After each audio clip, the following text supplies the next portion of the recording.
궁금한 점이 있거나 그러면 전화를 주시면 됩니다. 선생님은 항상 5층에 있어요. 5층에 과거만 있는 수업이라서.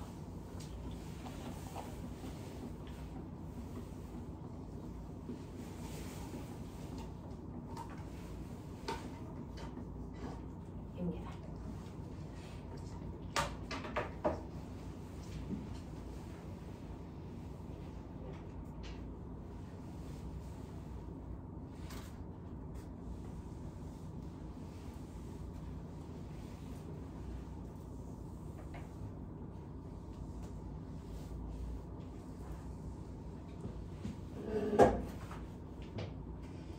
주셨어요. 5773-4634 이렇게 돼요.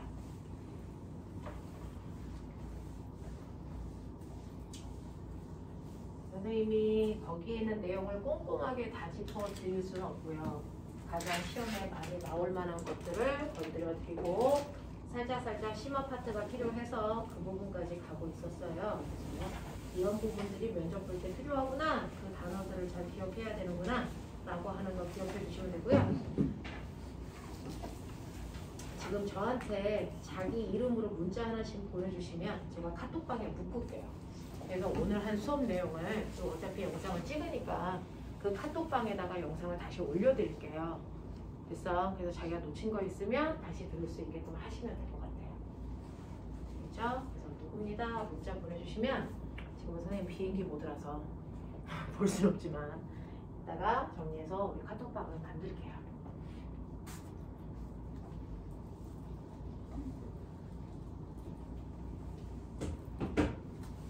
네, 이렇게 할게요. 그래서 한 번 듣는 것보다 여러 번 반복해서 듣는 게 훨씬 더 나을 것 같으니까 카톡방에 묶어서 어차피 모든 친구들도 카톡 보내드려야 되니까, 영상 보내드려야 되니까 한꺼번에 보낼 수 있게 할게요. 자, 그러면 첫 번째 운동 파트는 힘하고 운동 파트가 가장 중요해요. 그래서 힘하고 운동 파트가 1단원이니까 1단원에 있는 내용들 꼼꼼하게 다 푸셔서요. 답안지 가지고 계시니까 채점까지 해가지고 다음 주에 가져오셔야 되고요. 여기에는 경시 문제 이런 것들은 못 푸세요. 그러니까 어디까지 푸시면 되냐면 고난도 객관식이라고 되어 있는 문제가 23페이지까지 있어요. 고난도 객관식까지만 소화해가지고 오시고 그 뒤에 있는 경시 사고력이나 이런 문제들 중에서는 필요한 것들을 선생님이 따로 뽑아서 그래서 풀어가 드릴 테니까 그거를 건드리지 말고 그냥 가지고 오시면 돼요. 그래서 네, 그 다음에 우리는 오늘 역학만 하기로 했으니까 역학 파트 먼저 쭉 갔다가 올게요. 역학 파트 중에서 지금 막 학교에서 배운 게 1과 에너지 파트예요. 1과 에너지 파트가 이 책에서는 이쪽에 있어요. 4단원에 있습니다. 4단원에 있는 역학 파트에서 1과 에너지요. 114페이지예요. 이거 먼저 하고 그 다음에 열 파트 할게요. 자, 그러면 이런 식으로 물체가 힘을 받으면요. 혹시 얘를 앞으로 당기면 얘가 더 잘 찍힐까요? 꼬맹이들 봐야 되는데.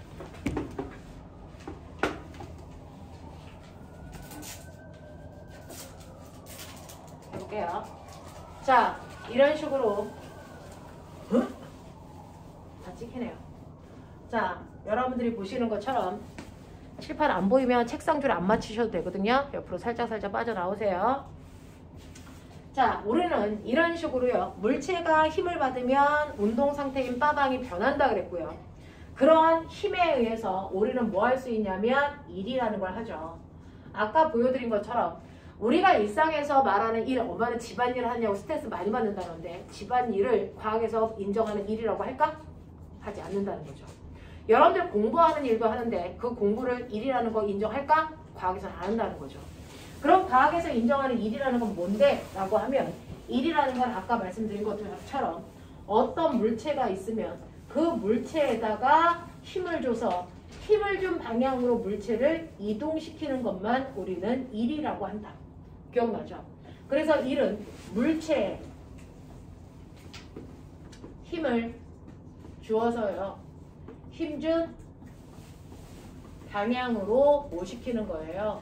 방향으로 이동시키는 행위를 우리는 일이라고 한다.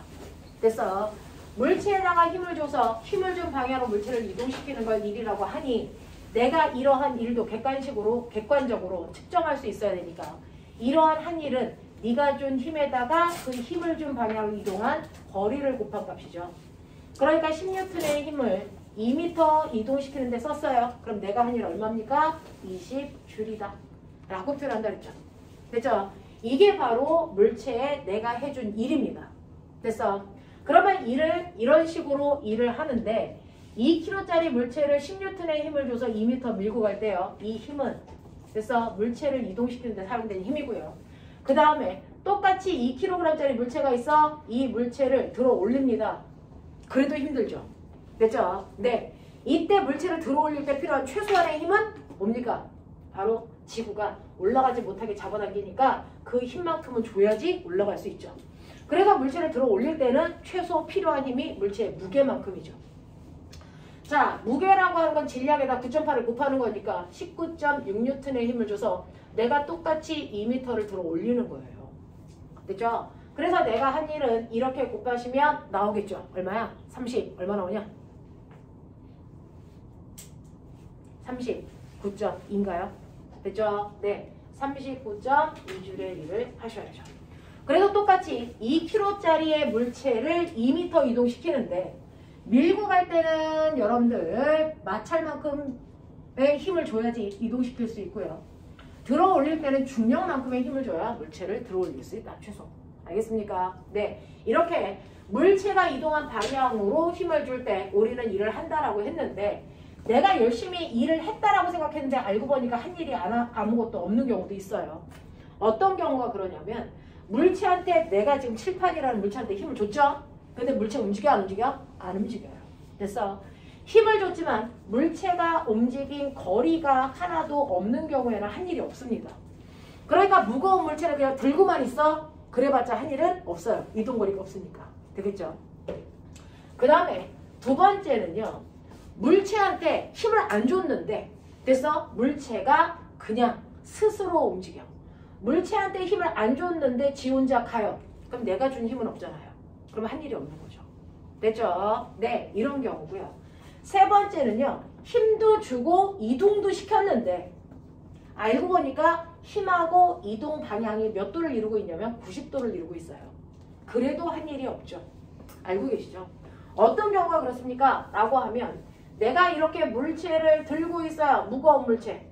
무거운 물체를 들고 있으면 힘 들죠? 왜요? 안 떨어지게 받쳐야 되니까. 됐어? 지구가 얘를 잡아당기는 힘만큼은 줘야 되니까 위쪽 방향으로 내가 힘을 주고 있어요. 10N. 그 상태로 내가 앞으로 걸어갑니다. 그러면 힘을 주고 있는 방향과 물체가 이동한 방향이 몇 도를 이루고 있니? 90도. 그러면 아까 말씀드린 것처럼 물체가 움직인 방향으로 사용한 힘은 있다 없다? 없다.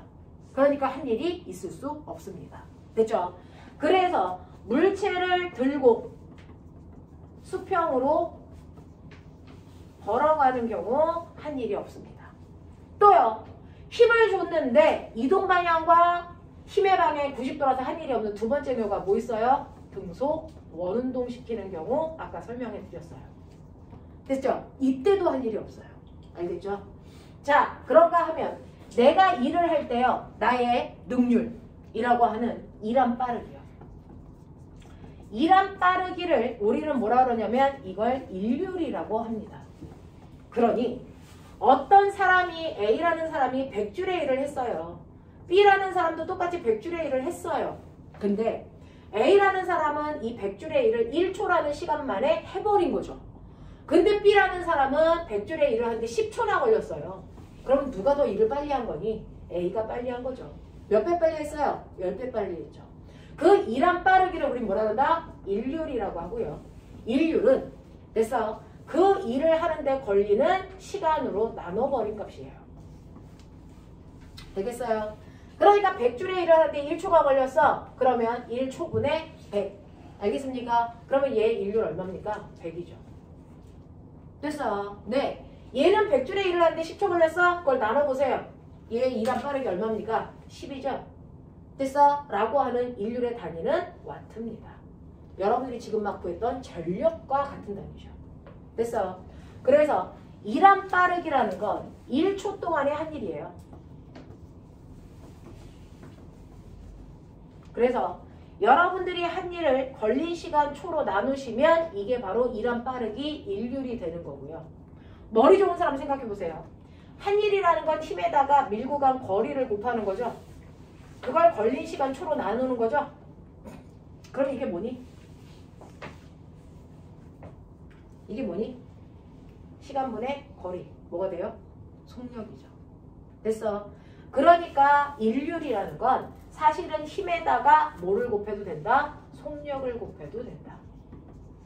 알겠습니까? 이렇게 되는 거. 이렇게 되는 거. 그래서 일률이라는 게 얼마 전까지 여러분들 교과서에 있다가 이게 빠졌거든요. 그래서 중등 심한 내용이 될 수 있어요. 머릿속에 넣으세요. 일한 빠르기입니다. 자, 일한 빠르기를 일률이라고 한다라고 하는 여기까지는 여러분들이 알고 계시고, 이러한 일을 우리가 그래프로 나타냈던 거 기억나요? 내가 여기에 있는 이 물체를 2m 움직이는 동안 10N이라는 일정한 힘을 줬잖아요. 그래서 세로축은 내가 준 힘 10N. 그 10N의 힘을 이용해서 밀고 간 거리 1m, 2m까지. 그래서 이렇게 힘을 준 거죠. 그랬을 때 우리 물리는요, 그래프에서 의미 파악해야 된다 그랬죠? 이 그래프 밑에 있는 면적이 뭘까요? 라고 하면 가로 곱하기 세로죠. 그게 면적이죠. 됐어요? 가로는 거리고요. 세로는 힘이에요. 그래서 힘에다가 밀고 간 거리를 곱한 거니까 뭐가 나오니? 한일 나오죠. 맞죠? 그래서 이 그래프의 밑에 있는 넓이가 한일을 나타내는 그래프다. 됐어? 그래프 모양이 사각형이든 삼각형이든 아니면 그래프 모양이 이지랄하든 상관없어요.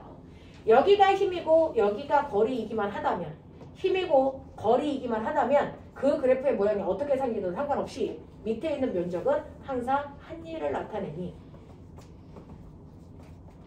아까 말씀드렸죠? 이 힘 중에서 이 힘이 바로 용수철을 잡아당기는 탄성력이라고요. 그래서 용수철이 늘어난 길이라고요. 그러니까 이게 용수철이 해준 일이라고요. 아시겠습니까? 네, 이렇게 되는 거였어요. 머릿속에 집어넣으시면 되고, 그 다음에 내가 이러한 일을 하는데요. 됐어? 선생님이 지금 여기 있는 칠판 지우개를 밀고 가는 일은 할 수 있어요. 이 일은 할 수 있어요.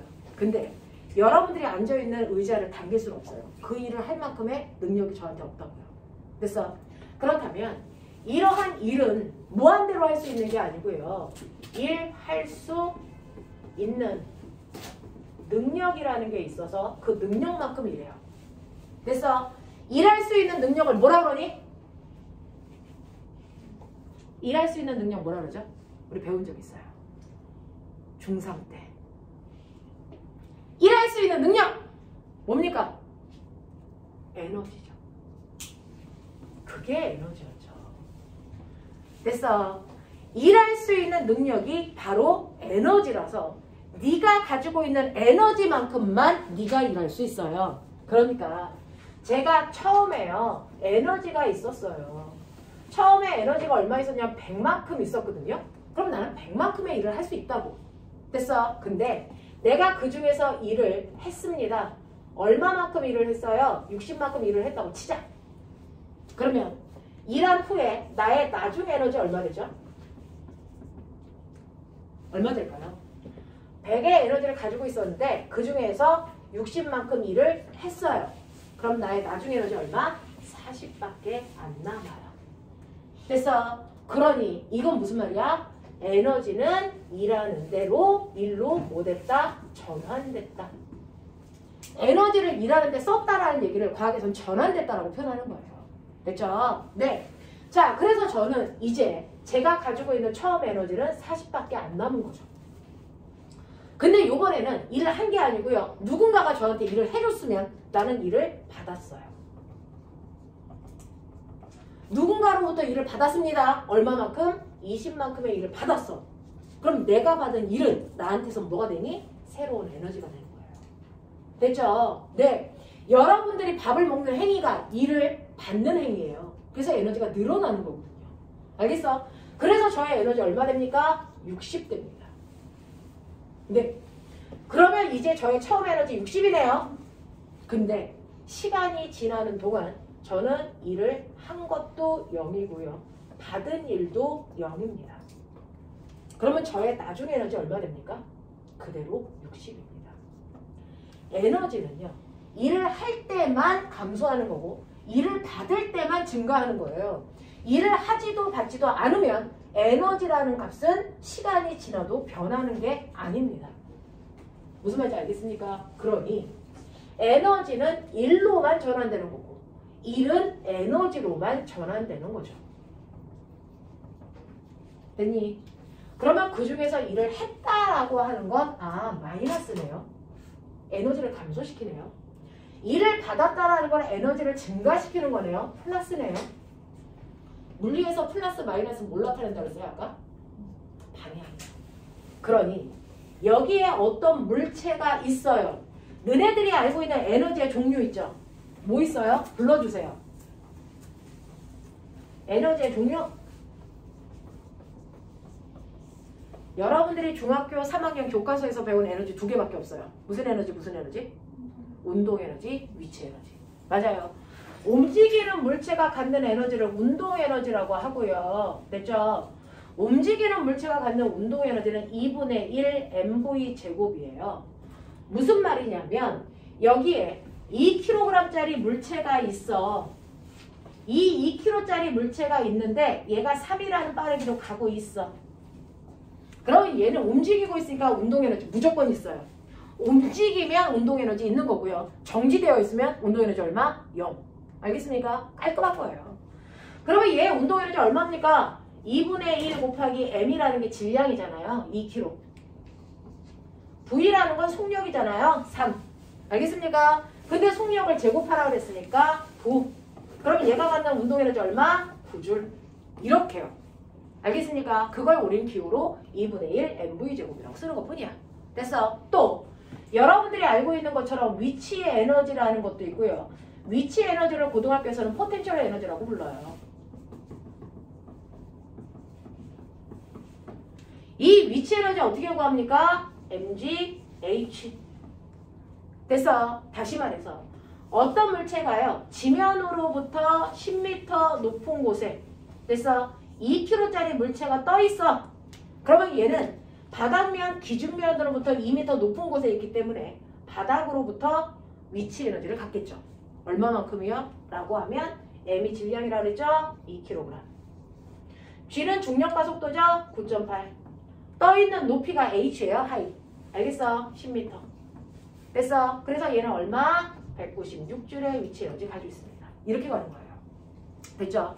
근데 이런 식으로 물체가 2kg짜리 물체가 있어.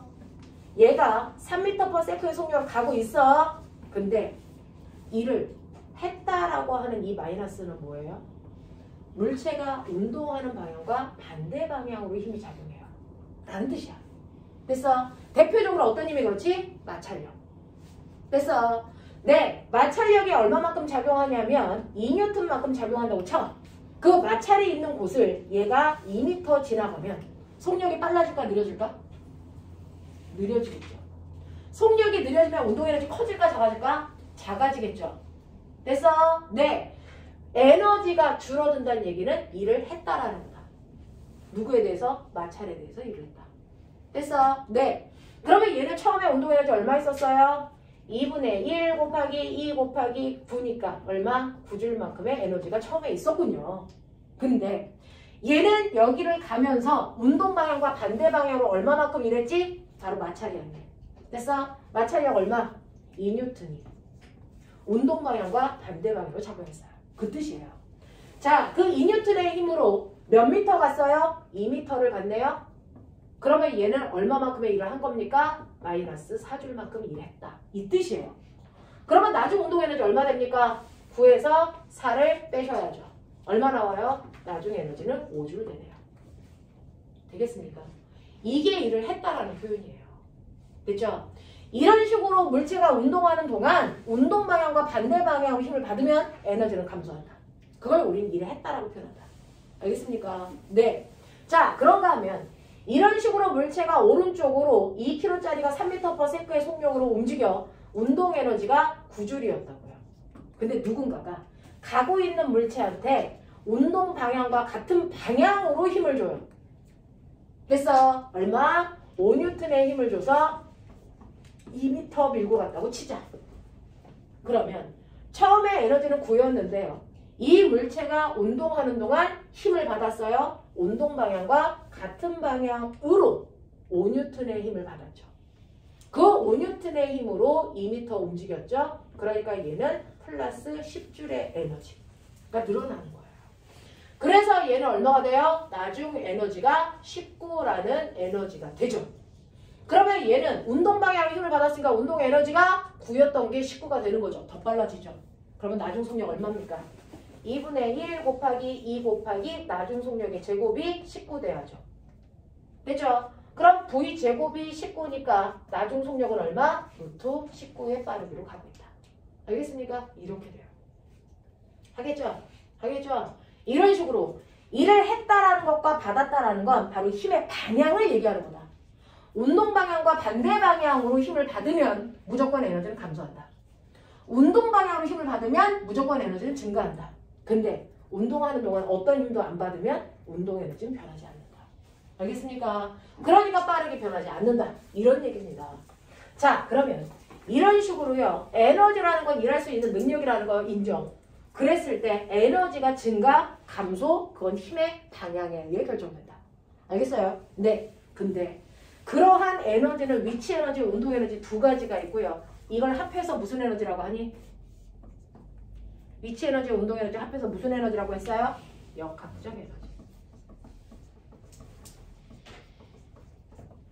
맞아요. 그럼 저 물어볼게요. 중학교 때 여러분들은 역학적 에너지 보존 법칙 배웠죠? 그러면 역학적 에너지는 항상 보존되니? 아니면 보존되는 경우가 따로 있니? 따로 있죠. 언제요? 언제요? 역학적 에너지가 보존된다 그랬어요. 그래서 여러분들은 역학적 에너지 보존 법칙이라는 걸 배웠는데 역학적 에너지가 보존되기 위한 조건이 따로 있어요. 맨날 그 조건이 시험지 아래 가로치고 단이라고 써 있어요. 뭐요? 마찰이 작용하지 않을 때. 이 얘기죠. 그래서 마찰이 작용하지 않을 때요. 우리는 바로 역학적 에너지가 보존됩니다. 그러니 여기에 건물 위에 공이 이렇게 있어. 2kg짜리 공이야. 건물의 높이가 얼마냐면 20m야. 근데 얘는 떨어질 때 공기의 저항을 안 받아. 마찰이 없다고. 그럼 역학적 에너지 뭐 될까? 보존되겠죠. 됐어? 근데 건물 맨 위에 가만히 있을 때 A 지점에 있을 때 얘는 위치 에너지 있어요. 선생님이랑 계산하는 동안 중력과 속도는 우리 이제 10으로 하자. 됐어? 9.8로 하라 그러면 9.8로 하시고 10이라고 하면 11로 하시면 돼요. 됐죠? 자, 그러면 위치 에너지 구하는 공식이 mgh라고 그랬으니 됐어? 얘는 위치 에너지 얼마 있어요? mg 높이 20만큼. 물론 저도 알아요. 2kg 곱하기 10이라는 거. 됐죠? 이만큼 있어요. 자, 그래서 위치 에너지 이만큼 있고요. 얘 가만히 있었어. 운동 에너지 얼마? 가만히 있었으니까 0이겠죠. 근데 저항이 작용하지 않기 때문에 얘는 역학적 에너지 보존됩니다. 얼마만큼? mg 20만큼의 역학적 에너지 있어야죠. 됐죠? 근데 얘가 떨어져요. 떨어져. 바닥에 닿기 직전. 위치 에너지 얼마? 땅이에요. 맞죠? 바닥에 닿기 직전 위치 에너지 0입니다. 다 내려왔으니까. 됐죠? 그러면 여기 또 위치 에너지요. 2 곱하기 10 곱하기 20 이렇게 하면 무려 400줄이나 위치 에너지 있었어야 되는데 그거 어디 갔어요? 어디 갔어요? 이게 운동 에너지로 전환된 겁니다. 그래서 이 위치 에너지, 최고 높이에서의 위치 에너지와 똑같은 크기만큼 바닥에서 운동 에너지가 똑같이 mg 20만큼 생겨요. 그래야 합해서 역학적 에너지가 보존돼 mg 20이 그대로 유지될 거 아닙니까? 맞아요. 네. 그렇다면 바닥에서의 mg 20은 그래서 얼마의 운동 에너지를 만들까요? 2분의 1 mv 제곱이죠. 맞죠? 그랬을 때 바닥에 닿을 때 속력 얼마니? 라고 했으니 됐어? 얘하고 얘가 똑같잖아요. 그러면 m 날라가잖아요. 맞죠? 네. 그랬을 때 중력가속도 10이라고 그랬으니까 여러분들이 보시는 것처럼 V 제곱은 이거 2 넘어갈게요. 2 곱하기 중력가속도 10 곱하기 20 거기에 제곱 없애야 되는 거니까 루트 씌우시면 되겠죠? 얼마 나옵니까? 20m/s 나오죠. 하겠어요? 되겠어? 오케이. 그래서 이런 식으로 바닥으로 내려오는 동안 됐어. 위치 에너지가 감소합니다. 위치 에너지가 감소하는데요. 선생님이 뭐라 그랬어요? 내려오는 동안 얘 일했니? 일했니? 누군가를 밀었니? 아니죠. 일을 안 하면 에너지 감소될 수 있어 없어? 없죠. 근데 감소했잖아요. 그건 뭐예요? 에너지가 없어졌다는 게 아니고 이 에너지가 다른 형태로 뭐 됐다? 전환됐다. 어떤 형태의 에너지로 전환된 거니? 라고 하면 떨어지면서 운동 에너지로 그 값이 온전히 이동했을 뿐이다. 됐어? 그러니까 위치 에너지 감소량과 운동 에너지 증가량은 무조건 같아야 된다. 그래야 역학적 에너지가 보존된다. 그러면 얘가 떨어지면서 위치 에너지 얼마 감소했어요? mg 20m만큼 감소했죠? 그러니까 운동 에너지도 mg 20만큼 생겼어요. 무슨 말인지 알겠습니까? 이렇게 에너지는 일을 할 때만 쓰는 것 뿐이죠. 일을 하지 않으면 에너지는 없어지지 않고 단지 형태만 바뀔 수 있다. 알겠어? 위치 에너지가 운동 에너지로 또는 운동 에너지가 위치 에너지로 형태만 바뀔 수 있다. 그래서 그 형태의 전환을 현란하게 그려놓은 게 여러분들 중학교 교과서에 뭐 있습니까? 이거 있죠. 마찰이 작용하지 않는 공간에 롤러코스터. 여기에 숨어져 있는 내용을 한번 설명해 볼 테니까 따라오세요. 마찰이 없는 곳에 자 질량이 m이라는 물체 됐어. 그 물체가 A라는 위치에 있었는데 이게 기준면으로부터 20m 높이네요. 여기는 10m 높이인 곳이고요. 여기를 P라고 할 거예요. C라는 지점은 16m, D라는 지점은 4m입니다. 이 지점을 지나서 얘가 훅 하고 내려가는 겁니다. 됐죠? 자, 이럴 때 역학적 에너지에 전환이 일어나죠. 내려갈 때는 무슨 에너지로 전환? 운동 에너지. 올라갈 때 무슨 에너지로 전환? 위치 에너지. 됐어? 내려갈 때 무슨 에너지로 전환? 운동 에너지. 그럼 그 중에서 골라봐. 위치 에너지가 가장 큰 거 뭐니? 제일 높은 거 A. 맞아요. 그래서 A가 제일 크고요. C고요. B고요. A, D고요. 이거 해야죠. 그렇죠? 운동의 에너지가 제일 큰 거 찾아봐. 이건 위치 에너지가 가장 많이 줄어든 거. 줄어든 만큼 운동 에너지 될 거니까. 그러니까 누구야? D죠. D, B, C, A 이거죠? 네. 역학적 에너지가 제일 큰 거 찾아봐. 다 맞죠. 왜요? 마찰이 없으니까 역학적 에너지 보존되니까. 맞아. 이 상황이야. 그럼 그 중에서 자기야 봐봐. A 지점에서도 위치 에너지, 운동 에너지를 합하면 역학적 에너지가 있어요. A 지점에서의 위치 에너지 얼마만큼? mg 20만큼. 맞죠? 근데 A에서는 가만히 있었으니까 운동 에너지 0, 그러면 역학적 에너지 mg 20. 맞죠? 그냥 이렇게 쓸게요. B에서도 C에서도 D에서도 역학적 에너지 보존이라고 그랬으니 역학적 에너지는 mg 20이어야 됩니다.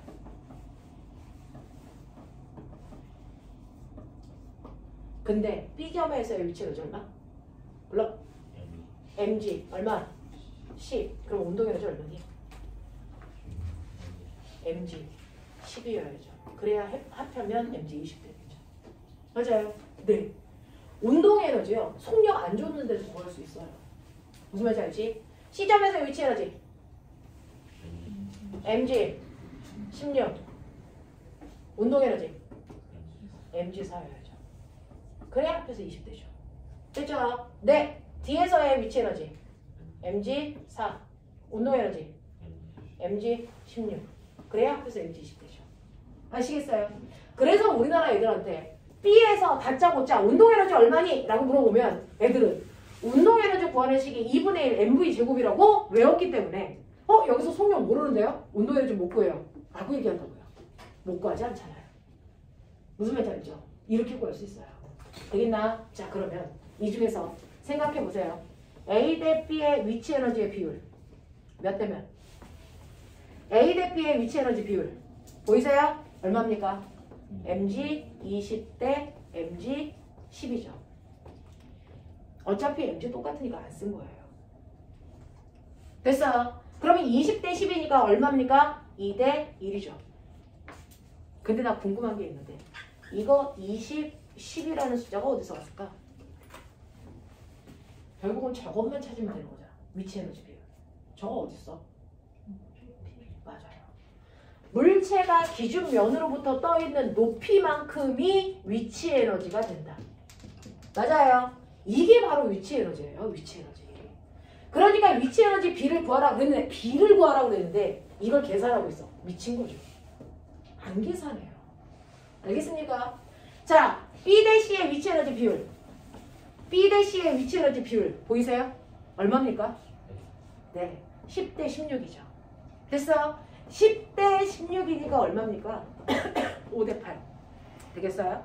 C 대 D의 위치 에너지 비율 얼마입니까? 얼마? 16, 4니까 얼마입니까? 4대 1이죠. 안 계산하는 거야. 알겠어? 그러면 다시 가. B 대 C의 운동 에너지 비율은 얼마니? B 대 C의 운동 에너지 비율 얼마니? 운동 에너지. 여기 보시죠. mg10, mg4. 알겠어요? 그래서 이거 얼마냐면 mg10 대 mg4라서 이거 안 써드린 거예요. 그래서 계산하면 5대 2인데 그러면 운동 에너지의 비율은 이게 10과 4만 찾으면 되잖아요. 이거 어디 있었니? B하고 C의 10과 4는 뭘까요? 뭘까요? B의 10 어딨어? B의 4 어딨어? 이것만 알면 되잖아요. 못 찾았어 아직? 어딨어? 어딨어? 몇 미터 내렸니? 10m. 몇 미터 내렸니? 4미터. 아까 선생님 뭐라 그랬니? 감소한 위치 에너지만큼. 다시 말해 내려오는 위치 에너지만큼이 무슨 에너지 된다? 운동 에너지 된다. 그 얘기잖아요. 무슨 말인지 알겠어요? 네. 그래서 최고 높이로부터 낙하한 거리가 운동 에너지 비율이다. 맞죠? 그래서 5대 2예요. 그러면 C 대 D의 운동 에너지 비율 구해라. 이렇게 합니다. 어차피 여기에 이거는 선생님이 써드린 거지 문제 없어요. 알겠니? 그러면 C 대 D의 운동 에너지 비율 몇 대 몇이니? 몇 대 몇? 보이세요? 네. 4와 16이니까 1대 4죠. 그죠? 1대 4예요. 이렇게 가세요. 그래서 최고 높이로부터 낙하한 거리, 이 낙하한 거리가 바로 뭘 만든다? 운동 에너지를 만든다. 납득이 되시겠어요? 네. 역학적 에너지는 운동 에너지와 위치 에너지를 합한 거니까 이 길이, 이 길이, 이 길이 다 똑같잖아요. 납득이 돼요? 오케이. 이렇게 가는 거야. 자, 그러면 머리 좋은 척해. C 대 D의 운동 에너지의 비율이 1대 4라고 네가 했어. 그러면 C와 D를 지나는 각각의 순간의 속력 비율은 얼마니? 1대 2죠. 왜요? 운동 에너지는요. 2분의 1 mvc를 지나는 순간의 속력이 제곱이에요. 자, 2분의 1 mvd를 지나는 순간의 운동 에너지예요. 그러니 비율에서 이거는 지워질 거고 결국은 운동 에너지의 비율은 그 지점을 지나는 순간의 속력의 제곱 비율이었다. 그래서 속력의 제곱의 비율이 1대 4기 때문에 그래서 여기에 루트를 씌웠을 때 나오는 속력의 비율이 됐죠? 요거 루트값 1대 2. 알겠습니까? 이렇게 가는 거죠. 여기까지가 끌고 오셨어야 되는 내용. 그래서 여기에 속력의 비율이 1대 4라는 1대 2라 그러면 운동에너지 1대 3에 이런 식으로 끌고 가줘줘야 돼요. 거꾸로. 됐죠? 이런 식으로 되는 게 이게 에너지다. 근데 저 궁금한 게 있어요. 역학적 에너지가 항상 보존되는 거 아니라 그랬죠? 마찰이 없어야만 보존되죠?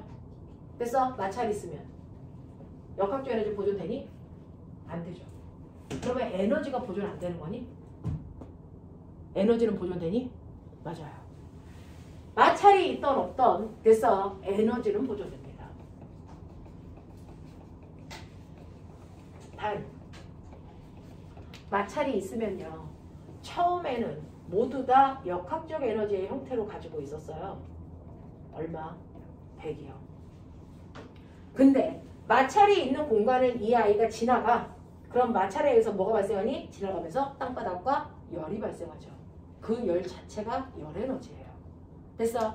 그러니까 지나가면서 이 물체가 발생한 열 에너지가 얼마냐면요. 됐어? 40만큼 발생했다고 쳐요? 그럼 나머지 역학적 에너지는 얼마입니까? 라고 하면 됐어? 얼마? 60인 거죠. 그래서 역학적 에너지는 보존되지 않지만 전체 에너지의 합은 항상 일정하다. 알겠습니까? 이게 에너지 보존 법칙이야. 근데 저 궁금해요. 왜 에너지를 자꾸 절약하라고 그래? 어차피 에너지는 보존되는데.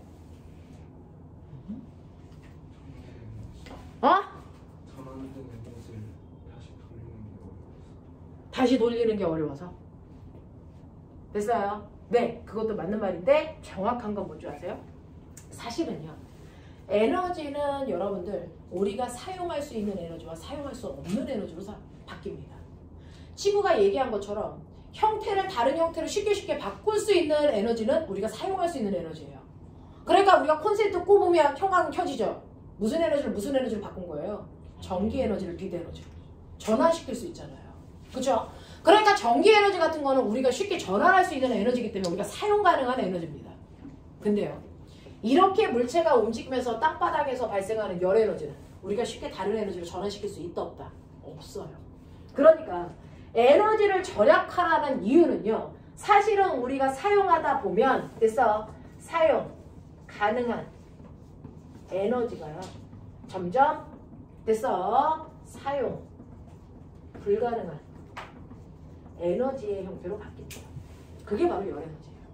인간이 아직 다룰 수 없는 형태의 에너지가 열입니다. 열. 됐어? 그러니까 사용할 수 있는 에너지가 사용할 수 없는 에너지의 형태로 바뀌어버리니까 우리가 사용할 수 있는 에너지가 100이었다가 60, 60이었다가 30 점점 줄어들어요. 그래서 에너지를 절약하라는 겁니다. 알겠어? 사용할 수 있는 형태의 에너지가 사용할 수 없는 형태의 에너지로 바뀌기 때문에 에너지를 절약하라 그러는 겁니다. 됐어? 에너지가 없어지는 게 아니고. 무슨 말인지 알겠습니까? 에너지는 보존됩니다. 그러면 우리는 이런 게 선생님 에너지군요. 그래서 제가 중학교 3학년 3단원과 6단원에서 너네가 일과 에너지를 배웠어요. 맞죠? 배운 지 얼마 안 돼서 머릿속에 가장 핫하게 들어있을 거라고 저는 믿습니다. 아멘이다. 믿는다. 이상한 짓 하면 죽는다. 그죠? 네. 이런 식으로 여러분들 에너지가 나오고요. 사실은 여기에서 2년 전에 교과서가 개편되면서 도구가 한 일 이게 빠졌어요. 도구가 한 일이 빠졌어요. 그래서 이 도구와 관련된 문제를 빼고 풀어오시면 돼요. 고정도래, 운집도래, 빗면 이런 것들을 빼고 해가지고 오시면 됩니다. 그죠? 네.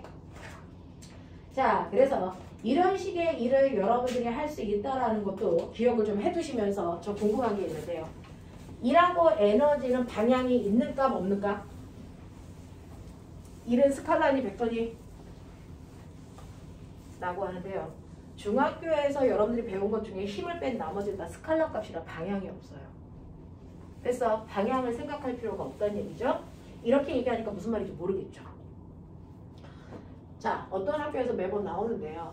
자, 20m 높이에 10m 높이에 어떤 공이 있는데요. 2kg짜리 공을 저는 위로 2m/s의 속력으로 던져서 올라갔다 떨어지게 할 거예요. 됐어? 자, 그 공을 저는 수평으로 2m/s의 속력으로 던져서 포물선으로 떨어지게 할 겁니다. 또 저는 아래로 2m/s의 속력으로 던져서 아래로 직방으로 떨어지게 할 거예요. 됐어요? 1번, 2번, 3번. 바닥에 닿을 때 누가 더 빨라? 누가 더 운동 에너지가 커? 이거 묻는 거예요. 됐어? 누가 더 속력이 빨라요? 누가 더 운동 에너지가 커요? 몇 번? 1번, 2번, 3번. 이 중에서 운동 에너지 큰 거 찾아봐.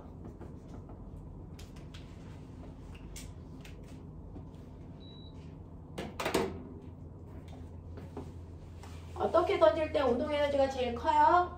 라고 하는 문제를 보여드리는 거죠. 132페이지 2번. 132페이지 2번. 제가 낸 문제가 아니고 교재에 있는 문제예요. 그리고 중학교 내신에도 나옵니다. 그래서 이 중에서 운동 에너지 누가 크니? 라고 하면 꼬맹아 운동 에너지 다 같아. 밑으로 던졌을 때 운동 에너지가 더 클 것 같은 환상도 있어요. 근데 아니에요. 왜요? 역학적 에너지가 보존되기 때문이죠. 그래서 공기의 저항이 없기 때문에 역학적 에너지 보존되니까 1번도요. 떨어질 때 위치 에너지와 운동 에너지를 합한 만큼이 바닥에서의 운동 에너지가 되는 거죠. 맞죠? 자, 떨어질 때 던지는 순간에 A는요. 위치 에너지 mg 10만큼 가지고 있고요. 운동 에너지요. 2분의 1 m 2의 제곱만큼 가지고 있어. 그게 바닥에 닿을 때 속력 운동 에너지가 돼요. 맞죠? 2번도요.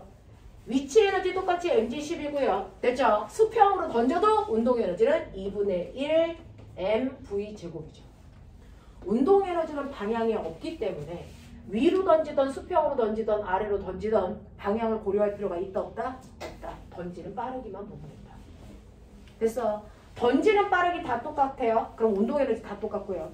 그리고 떠있는 높이도 다 똑같았어요. 그렇다면 1번 경우든 2번 경우든 3번 경우든 그 물체가 가지고 있는 운동 에너지와 위치 에너지가 처음에 똑같았단 말이죠. 그러니까 그게 바닥으로 다 떨어졌을 때 모두 다 운동 에너지로 바뀔 텐데 운동 에너지 크기가 다 똑같을 수밖에 없다. 알겠습니까? 이런 얘기예요. 그래서 2번의 답이 뭐죠? 네, 2번이죠. 그래서 그 옆에 4번 그림 좀 볼래요? 진자의 운동이 있어요.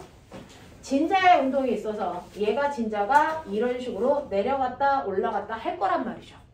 그래서 내려갔다 올라갔다 합니다.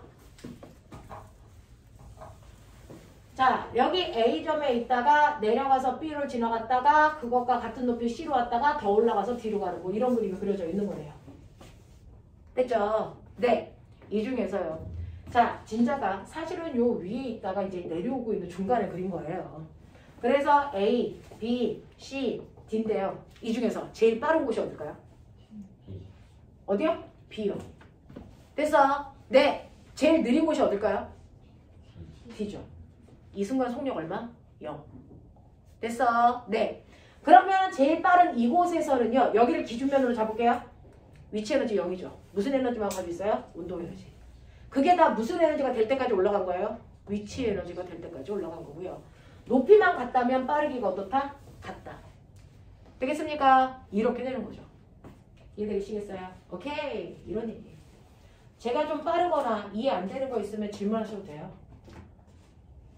저 질문한다고 화내지 않습니다. 질문해도 돼. 너네요. 사실은 상산 수업을 거의 한 달 가까이 그동안 했다가 코로나 때문에 시간도 없고 너네가 기말이 하도 밀리는 바람에 상산 수업을 되게 압축해서 하고 있는 중이에요. 그래서 2주 만에 끝내고 있는 중이거든요. 그래서 너네하고 나하고 유대가 없는데 사실은 상산 면접 보는 내내 선생님이 면접관으로 들어갈 거고요. 그 시험 보러 가기 직전까지 과학 공부 계속 하셔야 됩니다. 그러니까 모르는 거 있으면 질문하시고 선생님하고 유대감 떨어지면 그래서 질문할 것도 못 하거든요. 괜히 너네 하고 싶은 질문 개별적으로 다 하라고 학원에서 선생님들이 돈 받고 일하는 중이야. 알지? 질문 꼭 해야 된다. 알겠죠? 네. 그래서 아까 알려드린 전화번호로 질문 있으면 무조건 하셔야 됩니다. 그래서 선생님이 정해진 시간 내에 모든 걸 다 끝내야 되기 때문에 선생님이 되게 간추려서 수업을 하고 있는 거야. 그래서 혹시 자기 모르는 부분이 정확하게 잘 클리닉이 안 됐으면 선생님한테 개별적으로 질문하세요. 그리고 선생님은 여기에 월화수목금토일 다 나와 있거든요. 자, 질문하러 저 오늘 가도 돼요? 라고 해서 시간 약속만 하고 오시면 질문 받을 수도 있고요. 그죠? 네. 자, 이런 식으로 일과 에너지의 관계를 여러분들이 기억했다면 됐죠? 그 에너지 중에서 우리가 사용하기 가장 힘든 에너지가 무슨 에너지예요? 열 에너지죠. 그 열 에너지에 대한 얘기를 합시다. 그게 여러분들이 가지고 있는 몇 번째 단원입니다.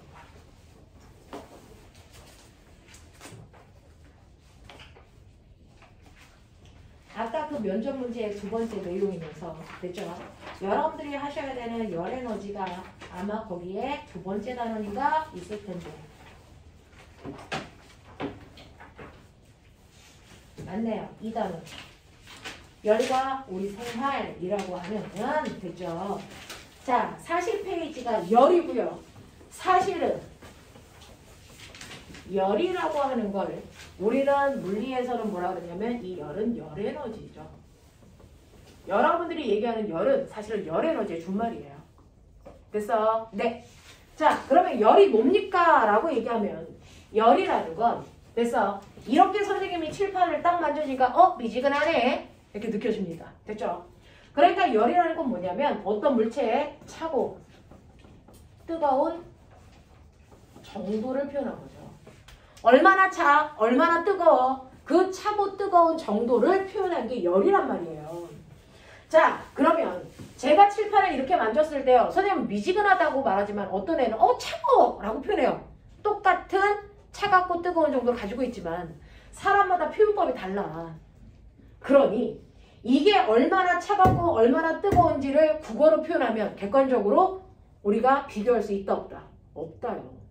됐어. 그래서 아까 그 면접 문제에서 2번. 나는 열이 많은 사람이야 라고 표현합니다. 그거 과학적 표현입니까? 아니죠. 객관적이지 않기 때문에. 됐어.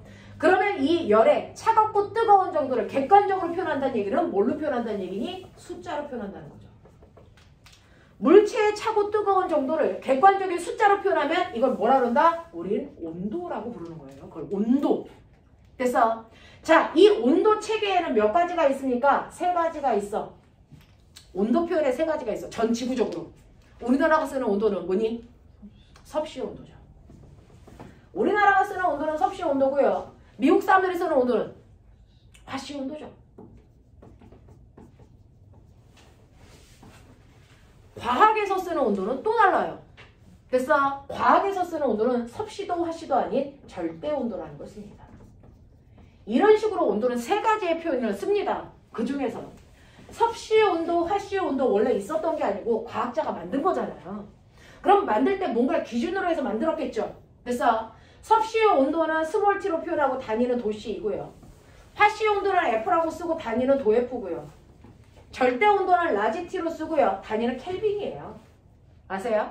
자, 이때 섭씨 온도와 화씨 온도를 만든 이 기준은 같습니다. 얘네들은. 섭씨 온도와 화씨 온도를 만든 기준이 뭐냐면 바로 물의 상태 변화예요. 지구에서는 물을 기준으로 잡거든요. 그래서 물의 상태 변화를 기준으로 만든 온도가 섭씨 온도와 화씨 온도입니다.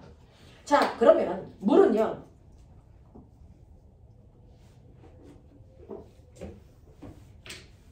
온도를 낮추면 얼겠죠. 물이 얼기 시작하는 온도를 우리는 어는 점이라고 하고요. 물이 끓기 시작하는 온도를 우리가 끓는 점이라고 하죠.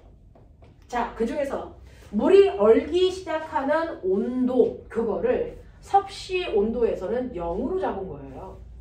그리고 끓기 시작하는 그 뜨거운 정도를 100으로 잡아. 두 개의 온도 차이를 100등분해서 한 등분 사이의 온도 간격을 1도씨로 만들어 놓은 겁니다. 이게 섭씨 온도의 온도 체계예요. 근데 화씨 온도는요. 물이 얼기 시작하는 그 차가운, 똑같은 차가운 정도를 0이라는 숫자가 아닌 32도F로 표현한 거예요. 됐어. 이게 화씨 32야 라고 표현한 거예요. 자, 그 다음에 물이 끓기 시작하는 그 똑같은 뜨거운 정도를 100이 아니고 얘는 212도F야 이렇게 표현한 거죠. 그러니 물이 얼기 시작해서 끓기 시작할 때까지의 이 간격, 됐어? 이 간격을 몇 등분? 180등분으로 나눈 거야. 됐어? 네. 섭씨에서는 이 간격을 100등분으로 나눠서 한 등분 사이의 간격을 1도라고 표현했다면 화씨는 이 사이의 간격을 180등분 한 거예요. 그 중에서 하나의 간격을 1도F로 표현한 거니 훨씬 더 온도를 촘촘하게 나눠온 건 화씨인 거죠. 됐어? 네. 이렇게 됩니다. 근데 이렇게 물체마다 차고 뜨거운 정도가 다 다른 이유는 뭐냐면 이 공간 안에 있어도 칠판은 시원한데 여러분들 지금 그래서 몸은 훨씬 더 따뜻하잖아요. 이렇게 같은 공간에 있어도 물질마다 차고 뜨거운 정도가 다른 이유는 물질 속에 있는 입자들의 운동 때문이에요.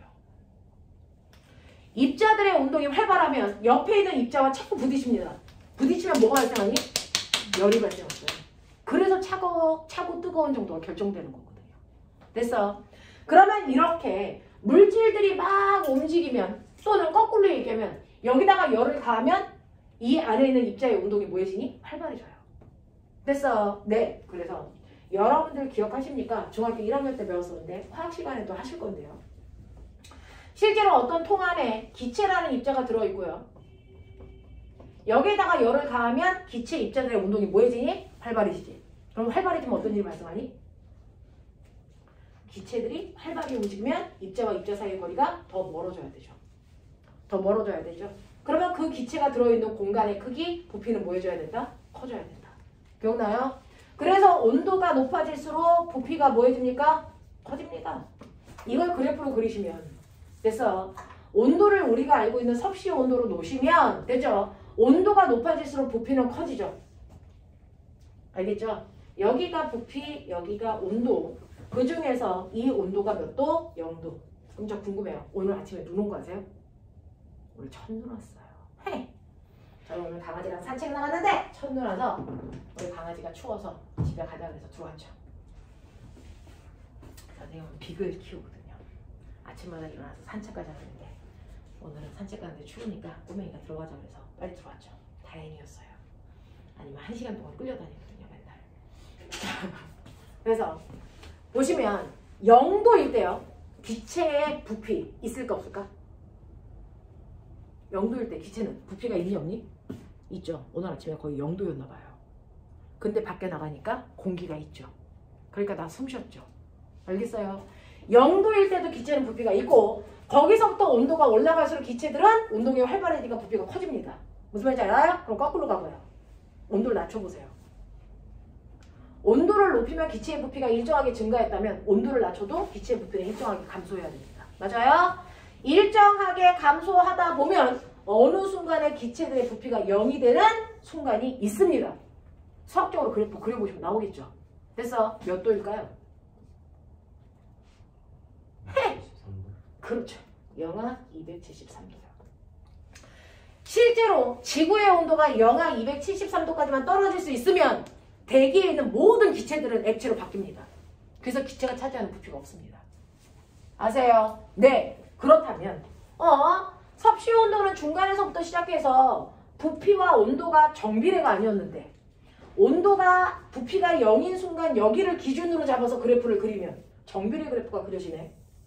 그러면 이때 온도를 기준으로 잡자. 이거를 뭘로 하자? 0 켈빈으로 하자. 그래서 만들어진 게 절대온도예요. 됐어? 그래서 절대온도는 어차피 물체의 차고 뜨거운 정도는 그 물질 속에 있는 입자의 운동이에요.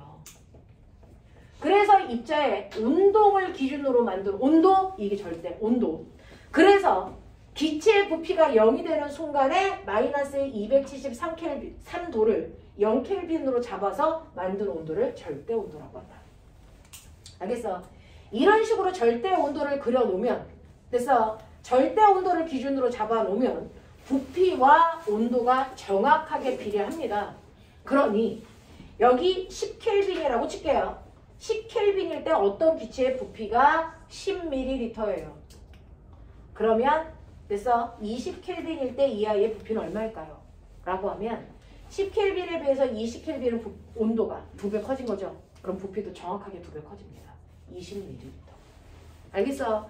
이런 식으로 절대 온도로 바꿔놓으시면 온도와 부피 사이의 관계를 가장 간단하고 쉽게 확인할 수 있잖아요. 됐어?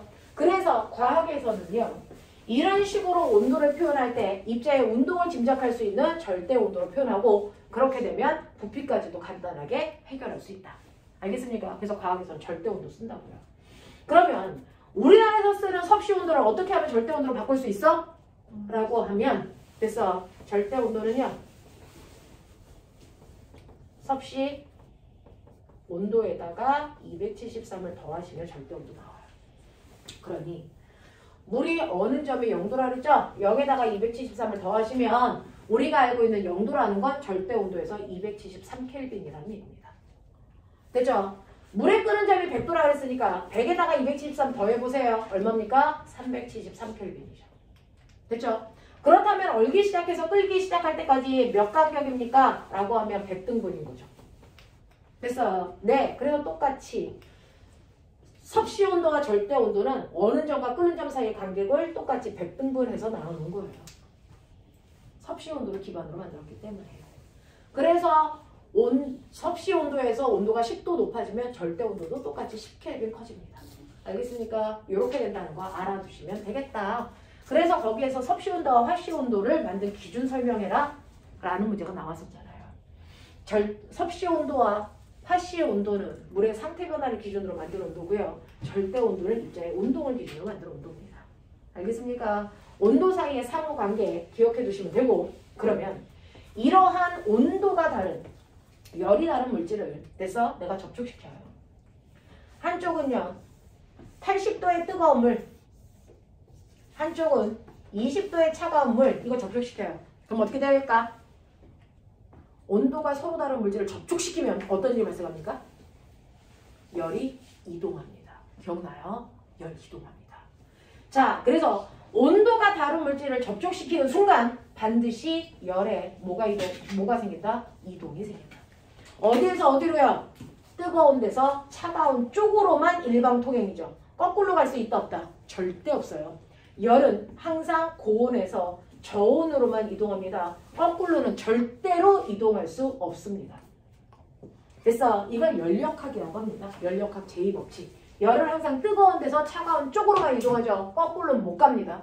그래서 그러면 뜨거운 물질이 가지고 있는 열 중에 일부를 차가운 물질한테 주니, 그래서 뜨거운 물질의 온도는 낮아질 거고 차가운 물질의 온도는 높아지겠죠. 그러다가 어떻게 됩니까? 어떻게 되죠? 두 개의 온도가 같아지죠. 그 같아지는 순간을 뭐라 그러니? 열평형. 근데 열평형이 되는 그래프. 어차피 낮아지고 높아지니까 이렇게 해서 열평형 이렇게 그리면 된다 안 된다?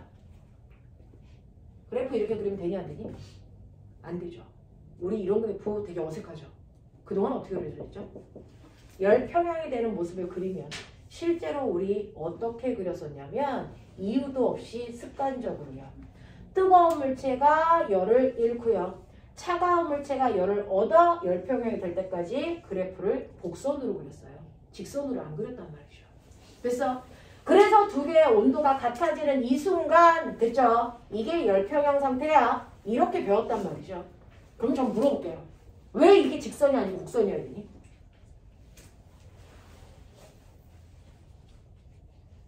이런 거 묻는 거예요.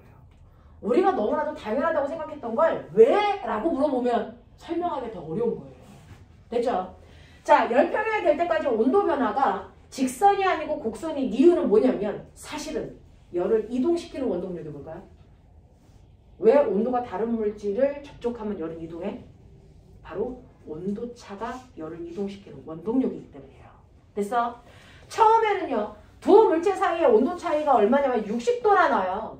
그래서 60도라는 온도 차이가 됐어? 원동력이 돼서 뜨거운 쪽에 있는 열을 차가운 쪽으로 팍 하고 밀어요. 그래서 얘의 온도가 80도가 아니고 점점 열을 주면서 얘의 온도가 60도가 되고 얘의 온도가 40도가 되면 온도 차이가 얼마밖에 안 나요? 20도밖에 안 나죠. 그러면 열을 미는 원동력인 힘이 뭐였을까? 감소해요. 그러면 열이 잘 이동할 수 있니 없니? 없어요. 그러다가 둘의 온도가 50도로 같아지면 온도 차이가 있니 없니? 없죠. 그럼 열을 미니 못 미니? 못 밀어요. 그래서 열이 이동하지 않는 거예요. 알겠어? 그래서 열은요. 둘의 온도 차이가 원동력이 되기 때문에 처음에는 온도 차가 크기 때문에요. 같은 시간 간격으로 잘라볼게요. 1초 간격으로. 1초 간격으로 잘라보시면 처음에는 온도 차이가 크기 때문에 같은 시간 동안 열이 확 하고 밀려나가 많은 양의 열이 이동하기 때문에 온도가 급격히 툭 떨어집니다. 무슨 말인지 알겠어요? 자, 그런가 하면 나중으로 가면 온도 차이가 없으니 같은 1초 동안의 온도 차이 요만큼밖에 열이 이동 못해요. 처음에는 열이 이만큼 이동했는데.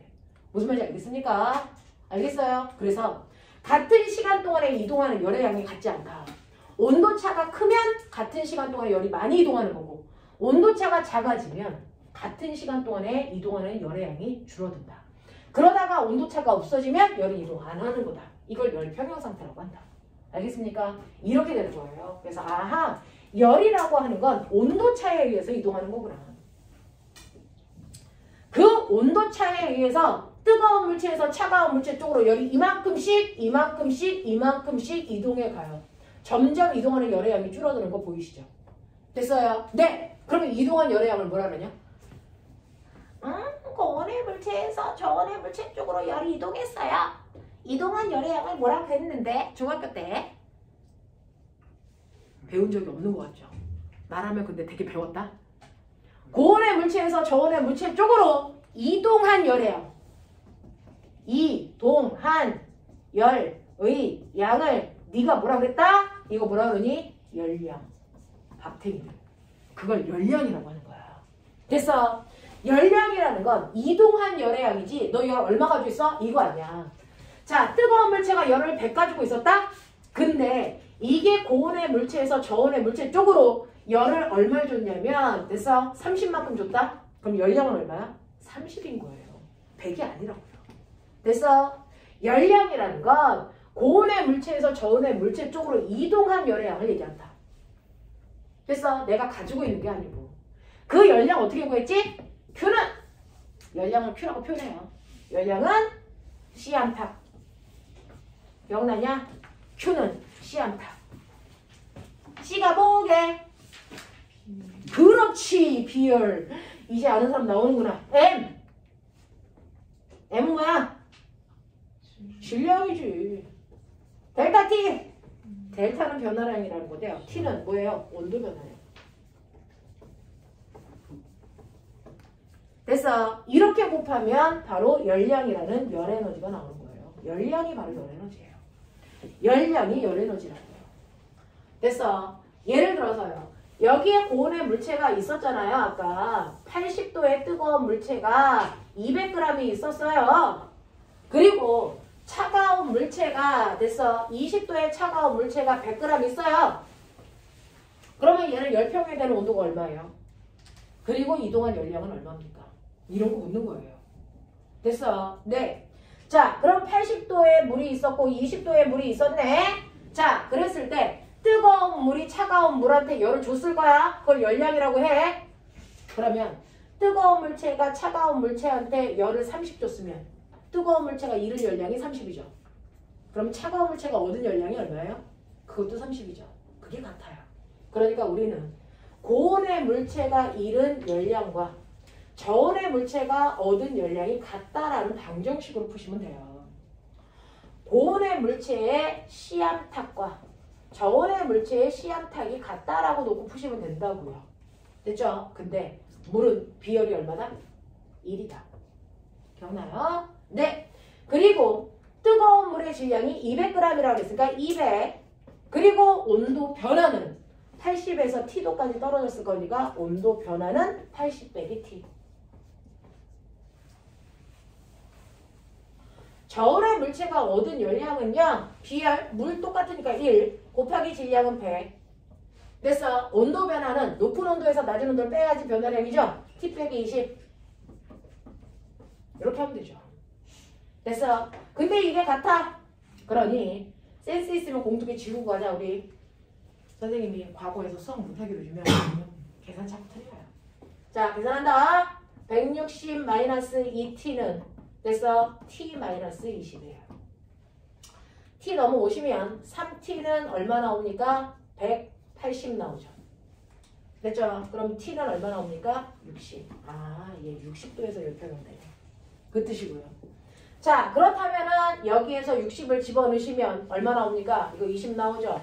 그래서 고온의 물체가 잃은 열량 계산해 보세요. 얼마 나옵니까? 이거 4000 뭐 나옵니까? 뭐 나옵니까? 열량의 단위. 여자애들 꼭 먹을 때 열량 계산하잖아. 뭐 있어? 킬로, 칼로리 또는 칼로리죠. 됐어? 그러면 지금 제가 계산한 게 칼로리일까요? 킬로 칼로리일까요? 네가 질량을 g으로 넣었지? 그러면 칼로리야. 됐어요? 그러니까 뜨거운 물이 잃은 열량이 4000칼로리면 차가운 물이 얻은 열량도 4000이다. 알겠습니까? 이렇게 되는 거. 되겠죠? 자, 이런 식으로 해서 여러분들이 알아두셔야 되는 열량이 뭔지를 보여드렸고 열량 계산하는 방법 보여드렸는데 여기에서 더 중요한 게 있죠. 비열이 뭐야? 우리 과거에서는 맨날 나오는 게 비열이 뭐니? 그래서 맨날 물어봐요. 비열이 뭡니까? 여러분들이 쓰는 맨날 이 C에 비열이를 해요. 비열 기억해줘. 물질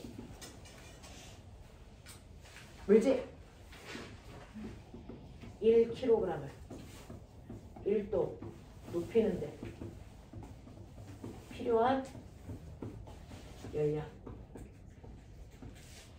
어떤 물질이든 그 물질을 정확하게 1kg 가져오셔야 돼요. 됐죠? 자, 그러니 여기에 물도 1kg 있어요. 모래도 1kg 있어요. 똑같이 처음에는 둘 다 10도였다고 칠게요. 근데 내가 얘네들을 알코올 램프로 각각 가열을 합니다. 그래서 정확하게 몇 도가 될 때까지 가열할 거냐면 딱 1도 올라가서 11도가 될 때까지만 가열해 볼게요. 납득됩니까? 그래서 온도를 1도 높이는 거예요. 그랬더니 모래라는 아이는요. 내가 가열을 막 하니까 금방 1도 올라가. 알겠어? 그래서 내가 준 열이 얼마인지 봤더니 알코올 램프로 준 열이 10칼로리의 열을 주니까 얘는 겨우 1도 올라간 거죠. 이게 모래예요. 그럼 모래의 비율 얼마? 10. 이런 식으로. 됐어? 네. 자, 근데 물은요. 10칼로리를 줬는데도 얘는 온도가 꿈쩍도 안 해. 그래서 1도 올라갈 때까지 내가 기다려 봤더니 무려 100이라는 열을 줘야만 1도 올라간다 라고 칩시다. 그럼 물의 비율은 얼마입니까? 100인 거죠. 이런 식으로. 그래서 모든 물질 1kg을 1도 높이는데 필요한 열량을 비열이라고 한다. 그럼 모래의 비열은 10이고 물의 비열은 100이네. 그래서 네. 근데 내가 얘네들한테 동시에 열을 100을 주면 어떻게 돼? 모래는 몇 도 올라가니? 몇 도 올라갈까? 열을 100 주면 10도 올라가죠. 그래서 10도였던 애가 20도가 돼요. 됐어? 근데 물한테 100이라는 열량을 주면 얘 몇 도 되니? 얘 몇 도 되니? 얘한테도 100을 주면 얘는 11도밖에 안 돼요. 이렇게 돼요. 그러니까 모든 물질은 비열이 다 달라요. 그래서 모든 물질의 끓는 점이 다 달라서 끓는 점만 보면 누군지 구별할 수 있는 것처럼 비열이 물질마다 다 달라요. 그래서 비열은 물질의 특성입니다. 그래서 누군지 볼 수 있습니다. 됐죠? 자, 근데 지구상의 비열이 보시면 비열이 크다는 얘기가 무슨 말이야? 느껴. 온도가 잘 안 바뀐다는 뜻이야. 맞죠? 비열이 작다는 얘기는 온도가 쉽게 변한다는 뜻이야. 무슨 말인지 알겠니? 근데 지구상에서 나름 비열이 큰 편에 속하는 게 누굴까요? 물입니다. 물. 물이 비열이 큰 편이에요. 근데 네 몸에 물이 몇 %니? 왜 그럴까? 이게 과학적인 거예요. 하나님이 이과 출신이거든요. 되게 과학적이에요. 너네 몸에 물이 70이나 있는 이유. 체온 유지하기 좋으라고. 알겠습니까? 체온 유지예요. 체온 유지. 그래서 체온 유지하기 좋으라고 우리 몸은 물이 됐어 70%나 들어있는 겁니다. 맞아? 그러면 이런 식으로 물은 비열이 큰 편이고 모래는 비열이 작은데요. 여러분들 이 비열 차이에서 어떤 일이 발생하는지 보세요. 해안가. 해가 쨍쨍 내려져요. 맨 처음에 해 뜨기 전에 모래의 온도도 10도였고 물의 온도도 10도였어요. 근데 해 떴어요. 햇빛이 어디로 많이 가요? 햇빛이 어디로 많이 갈까? 팝탱이 똑같이 가지. 어디가 모래인지 어디가 물인지 어떻게 알겠니? 똑같이 가지. 그래서 똑같은 열을 막 준다? 그랬을 때 누구의 온도가 더 빨리 올라가니? 모래죠. 그래서 한여름 때 앞에서 모래사장은 맨발로 걸을 수가 없어요. 너무 뜨거우니까. 됐어? 그래서 얘가 온도가 쭉쭉쭉쭉 올라가서 40도가 됐다고 치자. 그럴 때 모래 온도는 겨우 2, 3도 올라가요. 한 15도예요. 그러니까 우리가 더운 날 바닷가에 가잖아요. 왜? 물이 차가우니까. 알겠어요? 이 얘기예요. 그러면 이런 식으로 모래의 온도는 40까지 올라가고요. 한낮에 물의 온도는 15도밖에 안 올라가면 열평형. 아까 배웠잖아요. 모래 위에 있는 공기, 물 위에 있는 공기가 각각 열평형을 만들어요. 그러니까 모래 위에 있는 공기는 40도의 뜨거운 공기예요. 물 위에 있는 공기는 15도의 찬 공기가 되는 거예요. 맞아? 그러면 너네 아냐? 찬 거하고 뜨거운 거 중에 누가 더 무거워지니? 뭔지 아세요?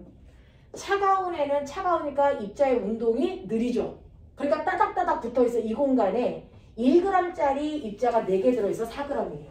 근데 뜨거워지면 안에 있는 입자의 운동이 활발해지죠. 그래서 입자와 입자 사이의 거리가 멀어지는 거예요. 그러니까 똑같은 공간으로 자르면 그 안에 입자가 하나밖에 안 들어가 있어요. 그러니까 얘는 1g인 거죠. 됐어? 네. 그렇다면 여긴 1g짜리가 4개 있으니까 4g인 거고요. 그러니까 찬 공기는 입자들이 많이 모여있어. 밀도가 커요. 무겁다고요. 뜨거운 공기는 입자가 흩어져서 가벼워진다고요. 밀도가 작다고요. 그래서 뜨거운 공기는 가벼우니까 무조건 상승합니다. 차가운 공기는 무거우니까 하강 기류를 만들어요. 됐어? 그러면 상대적으로 아래쪽의 공기량이 달라지잖아요. 그 공기량을 채우려고 공기가 많은 쪽에서 적은 쪽으로 밀고 가죠. 이게 바람이에요. 알겠어? 네. 그러면 지금 해 떠 있는 낮 동안에 무슨 풍분이? 네. 바람은 시작된 쪽으로 있는 거죠. 바다에서 시작했으니까 낮 동안에 부는 바람이 뭐예요? 해풍인 거죠. 됐어? 밤에 부는 바람이 뭡니까? 육풍인 거죠. 그래서 우리가 해안가에서 부는 바람이 해류풍이라고 하는 바람은요. 모래와 물 사이에 비열차에 의해서 생긴 바람이야. 배운 거 기억나지? 됐어? 그것과 똑같은 게 뭐야? 우리나라 나름대로가 우리나라가 해안가인 거죠. 유라시아와 태평양에 됐어? 걸쳐있으니까 우리나라 자체가 해안가예요. 그러면 낮과 똑같은 계절에 해당되는 뭐요? 여름에는 바다가 시원해요. 됐어? 바람을 보시면 항상 바람은 시원한 데서 뜨거운 쪽으로 불어요. 그러니까 바람 맞으면 시원한 겁니다. 무슨 말인지 알아요? 그러니까 한여름 때압볕에는 바다가 시원하고요. 육지가 뜨거운 거니까 바다 쪽에서 육지 쪽으로 바람이 불겠죠. 이게 여름에 부는 풍향이죠. 무슨 풍? 박탱이들. 동서남북 못 읽어? 못 읽지? 너네 못 읽지? 여기 어디야? 북. 이거 뭐야? 남. 근데 이제 이해가 문제지. 이게 어디야? 그렇죠. 그래놓고 바람은 항상 시작된 쪽이 풍향이다. 무슨 풍? 남동계절풍. 알겠습니까? 그래서 우리나라 여름철에 부는 게 남동계절풍이고요. 겨울처럼 거꾸로 바람이 이렇게 내려오잖아요. 그래서 북서계절풍이고요. 그래서 우리나라에 부는 계절에 따라 부는 계절풍 자체가 비열의 차이에 의해서 생긴 바람이야. 알겠습니까? 이렇게 된다. 라고 하는 거 기억해 두시면 된다. 이게 비열입니다. 됐죠? 그래서 열량 계산에 집중하시는 것보다 비열이 뭔지를 물어보는 문제가 훨씬 더 많이 나올 수 있으니 비열이 뭔지를 머릿속에 정확하게 집어넣어라. 자, 그래서 비열차에 의해서 이런 식으로 바람이 생길 수 있다라고 하는 것도 기억을 좀 해봐 주시고 여러분들 몸에 물이 많은 이유도 비열 때문이다. 됐습니까? 근데 열이 이동한다면 열 이동 방법 기억해줘. 열은 차가운 데서 뜨거운 데서 차가운 쪽으로 이동해야 됩니다. 열이 그러면 이동하는 열 이동 방법 몇 가지? 3가지 불러. 그렇죠. 전도, 대륙, 복사, 똘똘하네. 자, 보세요. 제가 이렇게 커다란 알코올 램프로 불 질렀어요. 그래놓고 여기에다가 철사에다가 됐어. 네. 불이 있는 곳에다가 철사 끝을 대고 반대편을 잡고 있어요. 뜨거워지니 안 뜨거워지니? 뜨거워지지. 여기 있던 열이 여기까지 왔다는 얘기예요. 열이 이동해 왔어요. 뭘 통해서? 고체 매질을 통해서 전달해 왔죠. 근데 그 고체에는 입자들이 있는데 입자가 자유롭게 이동할 수 있니 없니? 없어요. 이 자리에 저 아이가 각 묶여 있잖아요. 그럼 이 중에서 A라는 곳에 있는 입자가 열 받아요. 얘가 뜨거워졌어요. 그럼 도대체 이 열이 어떻게 나한테까지 전달해 왔을까? 어떻게 왔을까? 라고 하면 고체 물질에서는요. 열을 받은 입자가 열 받으면 운동이 뭐해지니? 활발해지죠. 운동이 활발해지면서 얘가 막 이렇게 진동을 하면서 옆에 있는 애를 자꾸 뭐하니? 툭툭툭 쳐. 그러면 그 마찰에 의해서 열이 옆으로 뭐하니? 건너가는 거죠. 됐어. 그러면 얘가 운동이 활발해지죠? 그러면 얘가 운동이 활발해지면서 막 쳐. 옆에 있는 애한테. 그래서 여기 건너가. 알겠습니까? 이런 식으로 열을 받은 입자가 운동이 활발해져서 열받은 입자가 직접 이동하는 게 아니고요. 옆에 있는 입자한테 열을 전달해 주는 거예요. 그걸 전도라고 하는 거예요. 알겠습니까? 열받은 입자의 운동이 활발해져서 옆에 있는 입자와 충돌에 의해서 열을 전달하는 형태, 그게 고체 매질에서 일어나는데 이걸 전도라고 한다. 그러면 이게 철이거든요. 너네 학교 교과서 그림 찾아보세요. 이렇게 철이 있는데 같은 간격의 촌농으로요. 이쑤시개를 이렇게 세워놔요. 이게 철입니다. 그리고 유리막대기가 있는데 같은 간격의 촌농으로 이쑤시개를 세워봐요. 그랬을 때 열이 전달돼 오면 촌농이 녹아서 이쑤시개가 떨어지겠죠. 떨어지는 속도가 철과 유리가 같을까 다를까? 다르죠. 그게 뭔지 아세요? 물질마다 열을 전달해주는 열 전도율이라고 하는 속도가 달라요.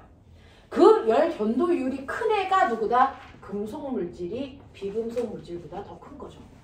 기억나요? 그러니까 철을 통해서 열이 더 빨리 이동해서 이쑤시개가 더 빨리 떨어진다고요. 알겠어? 이런 거 열 전도율이 다 다릅니다. 그렇죠? 자, 그래서 전도라는 건 고체 매질을 통해서 열이 이동하는 거다 라고 하는 걸 기억해 두시면 되고, 대류는요? 액체나 기체를 통해서 열이 이동하는 현상이에요. 액체나 기체 매질을 통해서 열이 이동하는 건데요. 제가 이렇게 수조에다가 물을 집어넣고 여기를 이렇게 가열해요. 여기만 가열해요. 그러면 열을 직접 받은 여기에 물방울들이 있을 텐데요.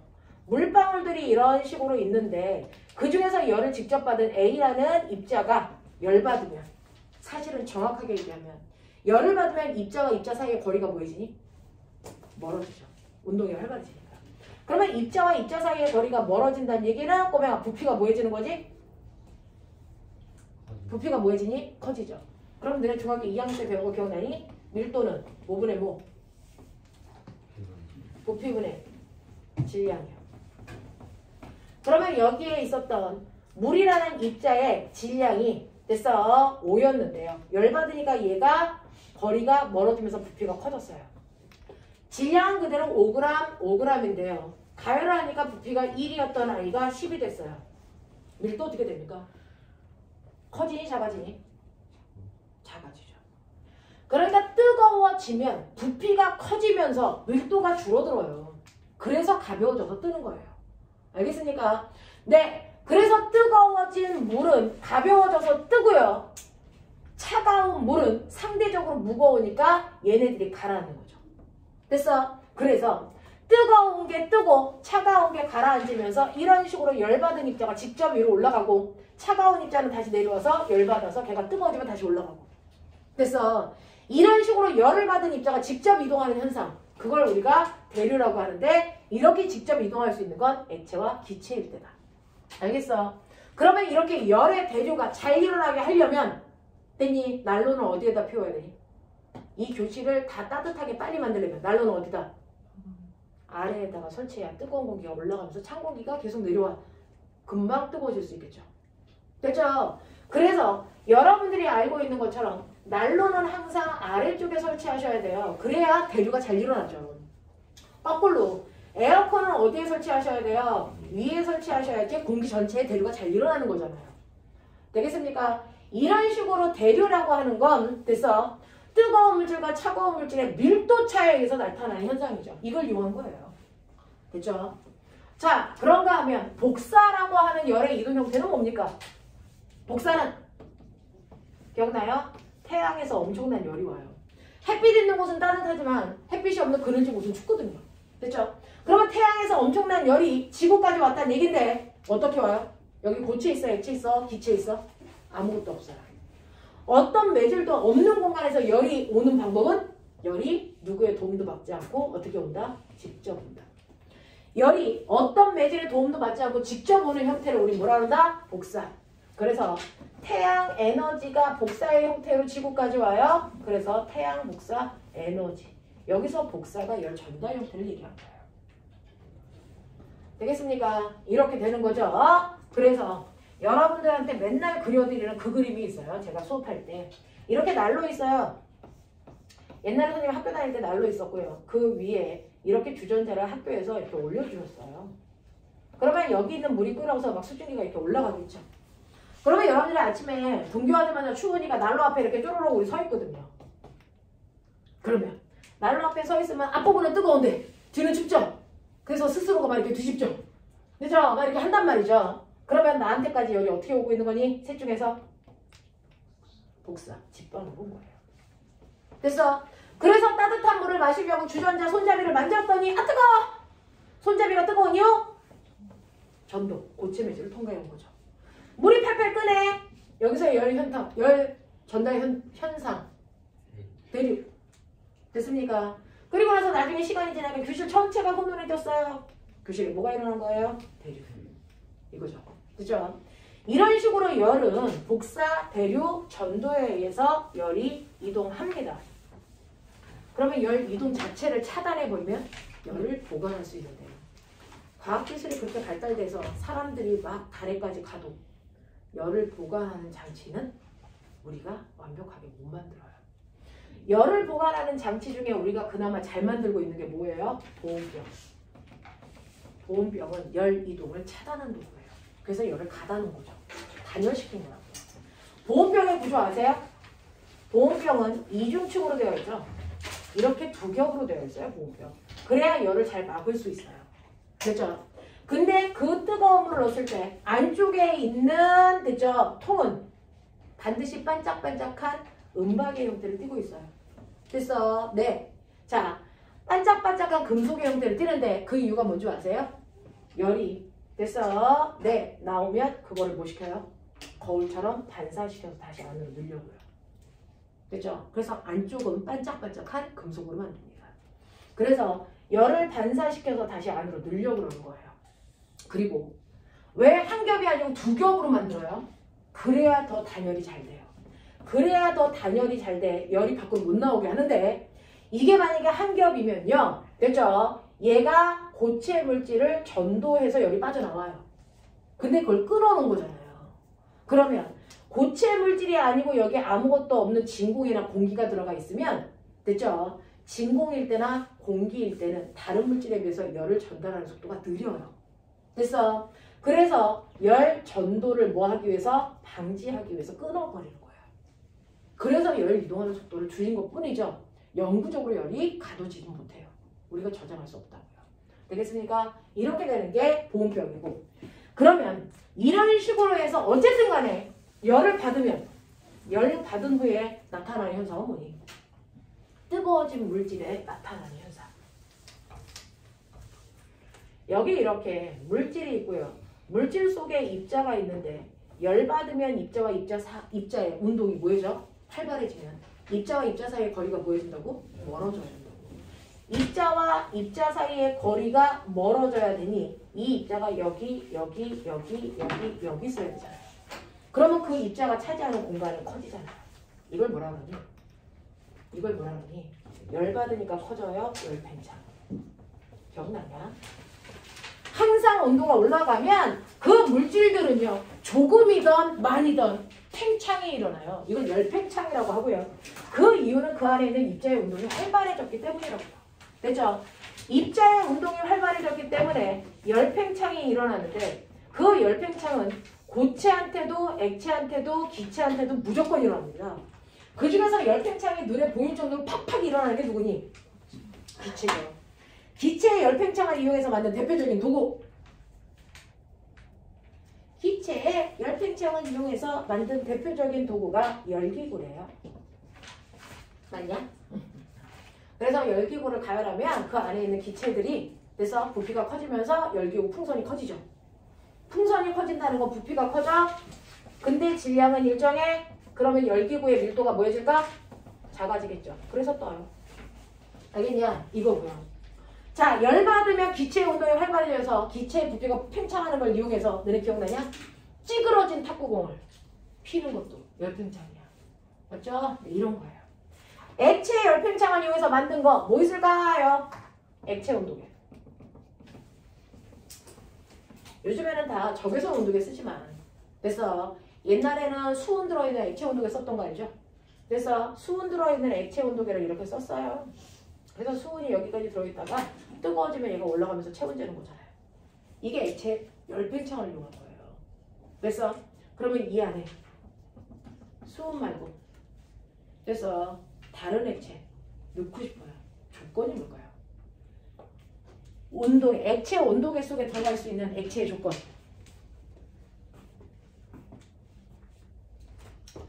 액체 온도계 속에 들어갈 수 있는 액체의 조건이 뭘까? 첫 번째, 열팽창이 커야죠. 그래야 눈에 잘 보이겠죠. 그쵸? 두 번째, 열팽창이요. 온도 구간마다 일정한 열팽창을 가져야죠. 차가울 때 열팽창이 일어나는 정도나 뜨거울 때 열팽창이 일어나는 정도가 똑같아야. 그래서 온도를 정확하게 측정할 수 있어요. 그래서 이런 조건을 가지고 있는 아이가 수온이나 알코올이에요. 그래서 수온 온도계, 알코올 온도계 쓰는데요. 우리나라에선 수온 온도계를 쓰지만 러시아에서 수온 온도계 쓸 수 있을까 없을까? 없어요. 왜요? 얼어버려요. 그러니까 그 나라에서 쓰는 온도계는 그 나라의 봄, 여름, 가을 그 온도 변화에도 항상 액체 상태여야죠. 고체로 바뀌면 되니 안 되니? 안 돼요. 그래서 러시아에서는 알코올 온도계 쓰고 우리나라는 수온 온도계 쓰고 그랬단 말이죠. 알겠어? 이런 조건을 만족하는 액체를 집어넣은 게 액체 온도계예요. 됐죠? 네. 이 액체 온도계를 만든 처음에 창시자가 그 유명한 갈릴레이 아저씨야. 갈릴레이 온도계 보고 싶죠? 야, 보시면 안 돼. 액체 온도계, 갈릴레이 아저씨가 만든 액체 온도계 찾아봐. 거기 어딘가에 뭔가가 있어.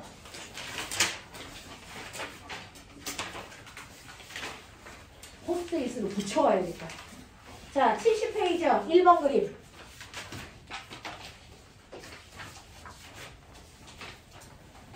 페이지 1번 그림 보시면 되죠? 1번에 2번 그림에 있는 게 갈릴레이 아저씨가 만든 액체 온도계예요.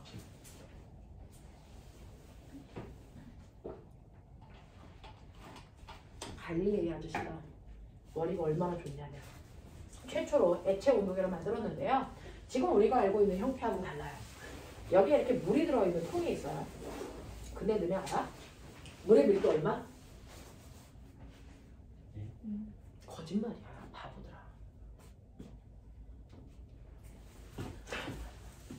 물의 밀도가 1이에요. 몇 도의 물의 온도가 밀도가 1이야? 0도부터 100도까지?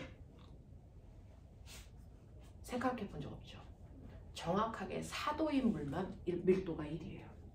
4도가 아니면 물의 밀도가 1이 아닙니다. 그걸 네가 중학교 때 배웠다는 얘기죠. 그게 더 황당하죠. 여러분들 열받으면 부피가 팽창하는 거 예외 없죠? 예외 있어요. 누구요? 물이요. 물이 되게 특이해요. 물이 되게 특이해서요. 온도에 따라서 부피를 보시면 물은 0도부터 100도까지가 물입니다. 그럼 당연히 열받으면 부피가 팽창하니까 0도일 때 부피보다 됐죠? 온도가 높아질수록 부피가 커져야 되는 거 아니니? 물은 아니라고. 기억나요? 물은 몇 도까지? 4도까지. 4도까지요.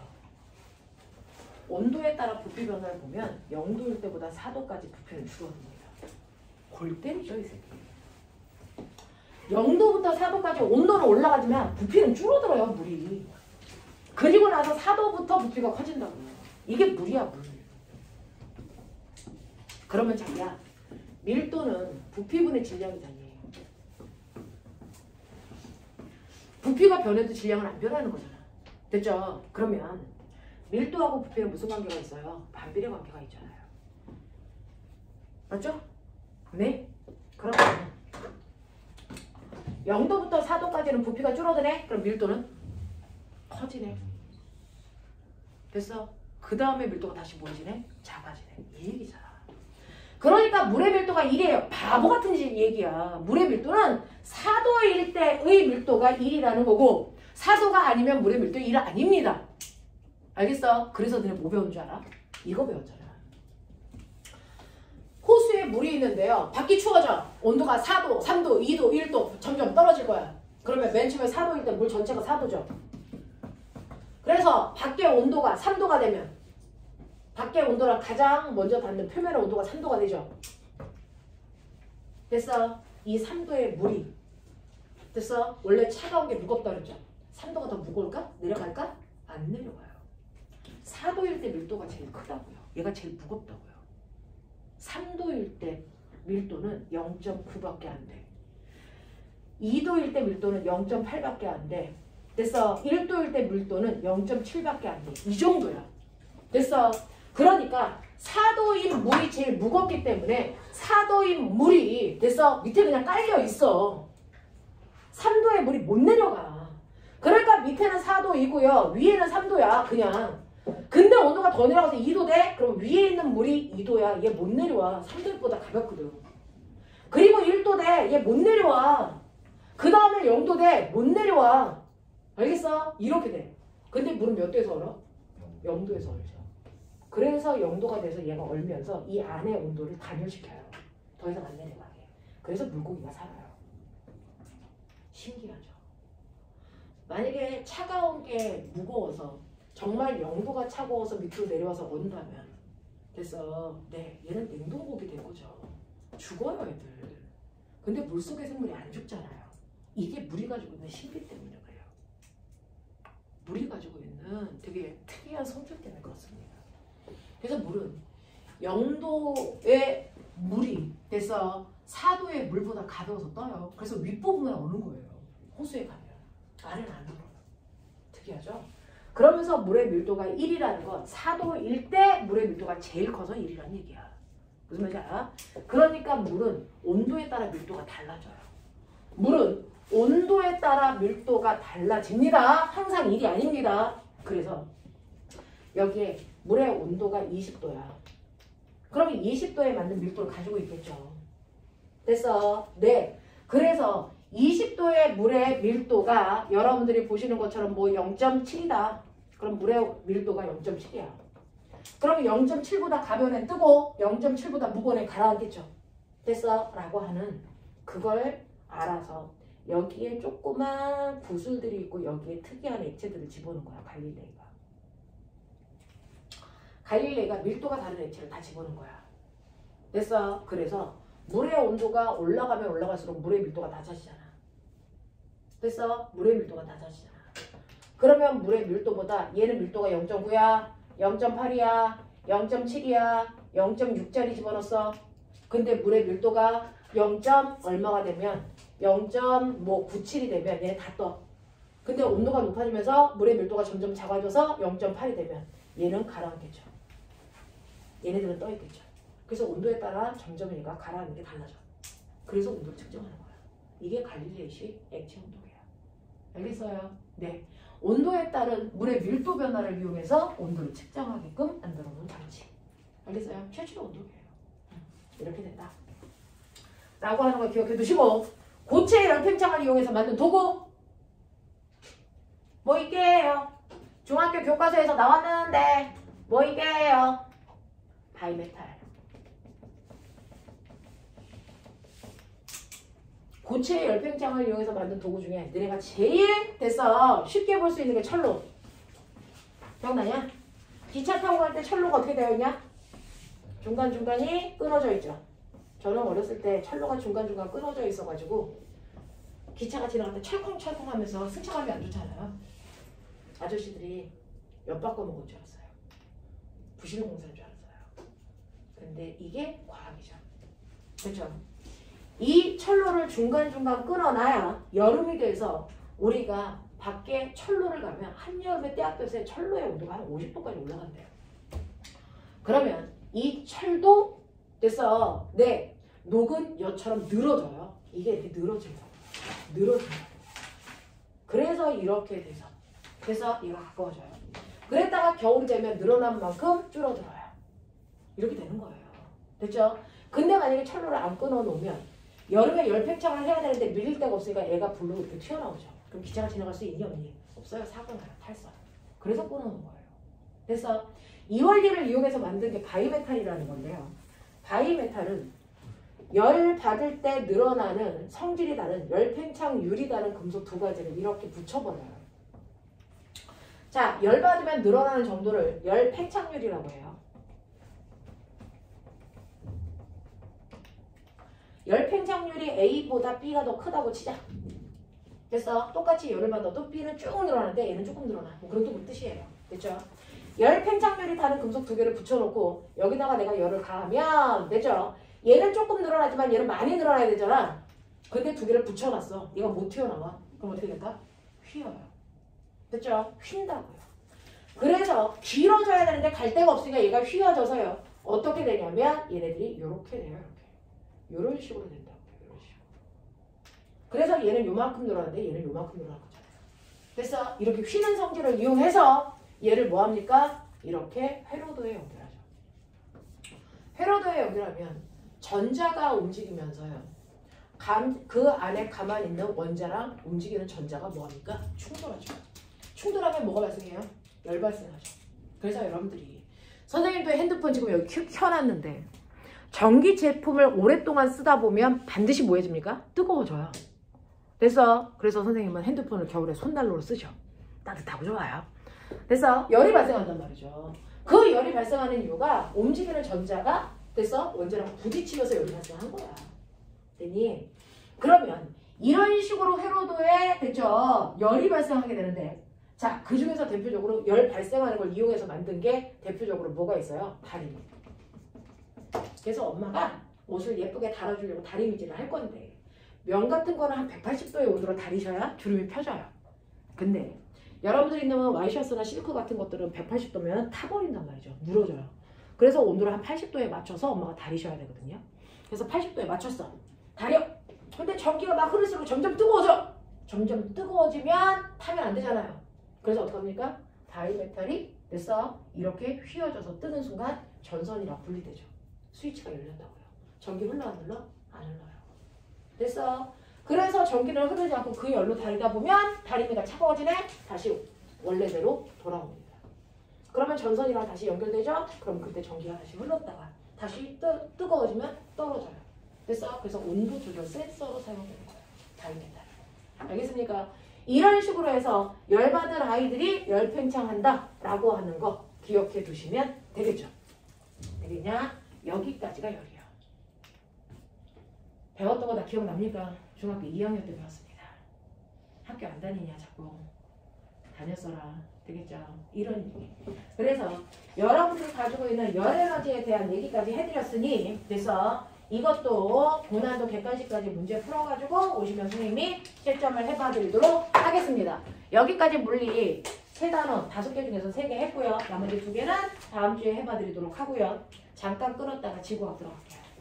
되겠어? 오케이. 10분만 끊자.